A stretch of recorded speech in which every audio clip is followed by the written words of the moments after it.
बच्चों, आज की क्लास में हम फैक्टराइजेशन का थर्ड टिप समझेंगे। इसमें बेसिकली हमने आइडेंटिटी को यूज़ करना है a square plus 2ab plus B square equal to a plus b whole square. तो ये आपको कैसे समझ आएगा कि हम ये आइडेंटिटी यूज़ कर सकते हैं। सबसे इम्पॉर्टेंट चीज़ ये है। उसके लिए मान लीजिए हमें क्वेश्चन दिया गया है x square plus 10x plus 25। तो ये 25 देखते ही आपको माइंड में आना चाहिए कि 25 जो है 5 का स्क्वायर होता है और इसमें 3 टर्म्स हैं। तो 3 टर्म्स होंगी तो हमारा ये आइडेंटिटी हमारे काम आ सकती है, प्रोवाइडेड हम थर्ड टर्म को एक स्क्वायर में चेंज कर दें। तो यहाँ हम कर पाएंगे। यहाँ पर हम एक्स स्क्वायर 25 को हमने कर दिया 5 स्क्वायर, और थर्ड टर्म क्या होती है 2 into a into b, 2 into first term into second term. तो यहाँ पे फर्स्ट टर्म में x, सेकेंड टर्म में 5। तो 10x को हमने चेंज कर दिया 2 इंटू 5 इंटू एक्स। तो यहाँ पर इस क्वेश्चन में जो a है वो है x और b है 5। ठीक है, this is A square plus 2ab plus B square. तो ये आइडेंटिटी हम यूज करके इसका सोल्यूशन निकालेंगे a plus b whole square, that is x plus 5 whole square. ठीक है,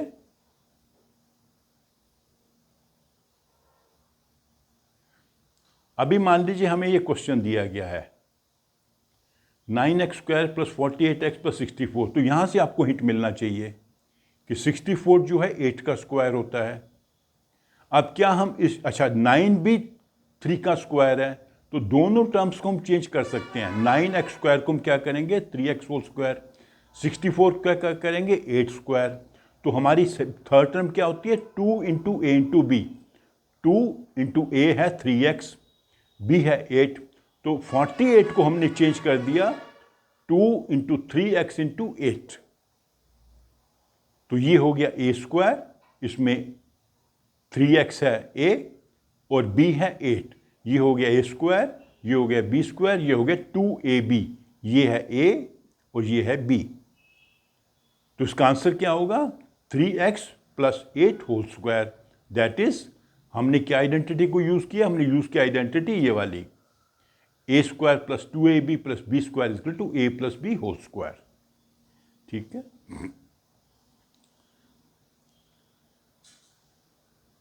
और इसी की जो एक मिलती जुलती आइडेंटिटी है वो है a minus b whole square is equal to a square minus 2ab plus B square. इसमें सभी टर्म्स पॉजिटिव थी।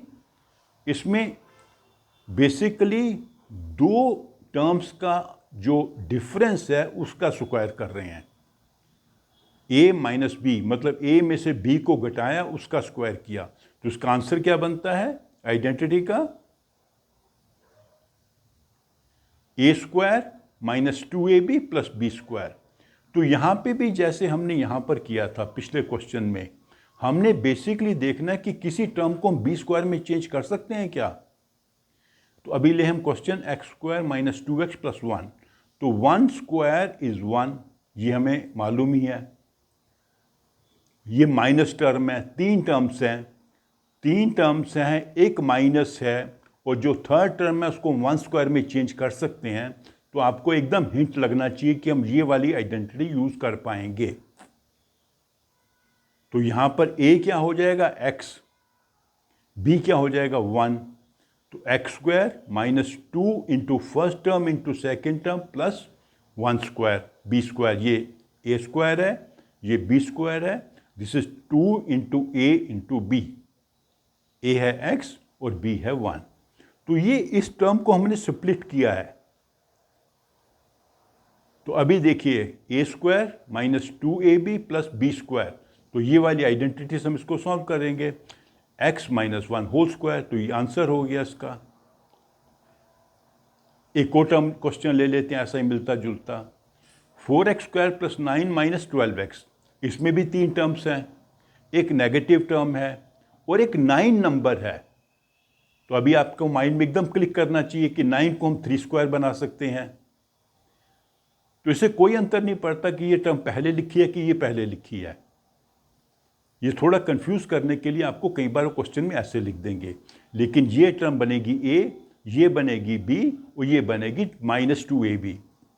तो यहाँ पे 4x² क्या हो जाएगा 2x²। क्यों? 2² जो होता है वो 4 होता है और 3² होता है 9। ये आपको याद है, तो इमीडिएटली आप क्वेश्चन को अब चेंज कर सकते हो। 4x² को अब क्या करोगे 2x²।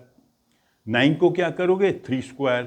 -2 into a into b, -2 into 2x into 3। अब इन तीनों को मल्टीप्लाई करके देखिए 12x से बनता है। 2 2 ज़ा 4, 4 3 ज़ा 12। इस टर्म को हमने ऐसे चेंज किया, 3 पार्ट में इसको चेंज कर दिया।